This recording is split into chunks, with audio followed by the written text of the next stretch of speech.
Several months ago, I read the testimony of my great-grandfather's sister, Elizabeth Staley Walker. As a child, Elizabeth immigrated to America from Switzerland with her family.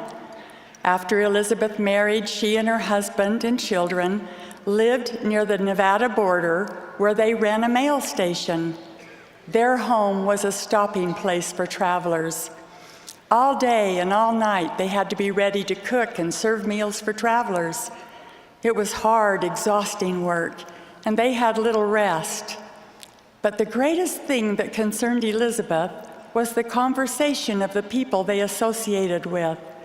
Elizabeth said that up to this time, she had always taken for granted that the Book of Mormon was true, that the prophet Joseph Smith had been authorized of God to do what he did, and that his message was the plan of life and salvation.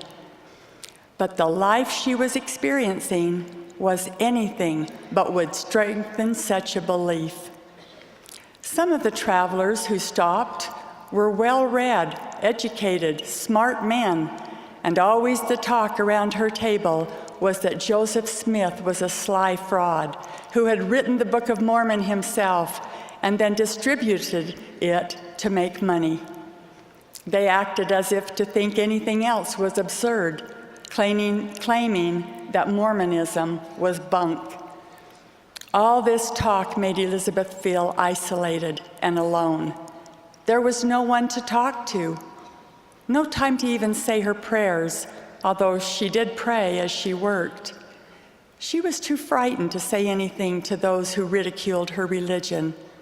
She said she didn't know but what they were telling the truth, and she felt she could not have defended her belief if she had tried. Later, Elizabeth and her family moved.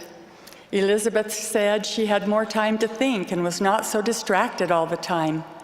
She often went down the cellar and prayed to Heavenly Father about what was troubling her, about the stories those seemingly smart men had told about the gospel being bunk and about Joseph Smith and the Book of Mormon.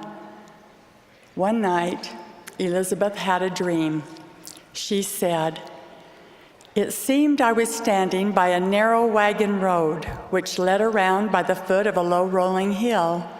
Halfway up the hill, I saw a man looking down and speaking, or seemed to be speaking, to a young man who was kneeling and leaning over a hole in the earth. His arms were stretched out, and it looked as if he was reaching for something in the hole. I could see the lid of stone that seemed to have been taken off from the hole over which the boy was bending. On the road were many people, but none of them seemed to be at all interested in the two men on the hillside.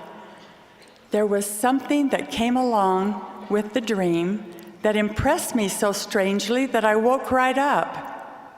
I could not tell my dream to anyone, but I seemed to be satisfied that it meant the angel Moroni instructed the boy Joseph at the time he got the plates." In the spring of 1893, Elizabeth went to Salt Lake City to the dedication of the temple. She described her experience. "In there, I saw the same picture that I had seen in my dream. I think it was a colored glass window. I feel satisfied that if I saw the Hill Cumorah itself, it would not look more real. I feel satisfied that I was shown in a dream a picture of the angel Moroni giving Joseph Smith the gold plates." Many years after having this dream, and several months before she died at nearly age 88, Elizabeth received a powerful impression. She said, "The thought came to me as plain as if someone had said to me, 'Do not bury your testimony in the ground.'"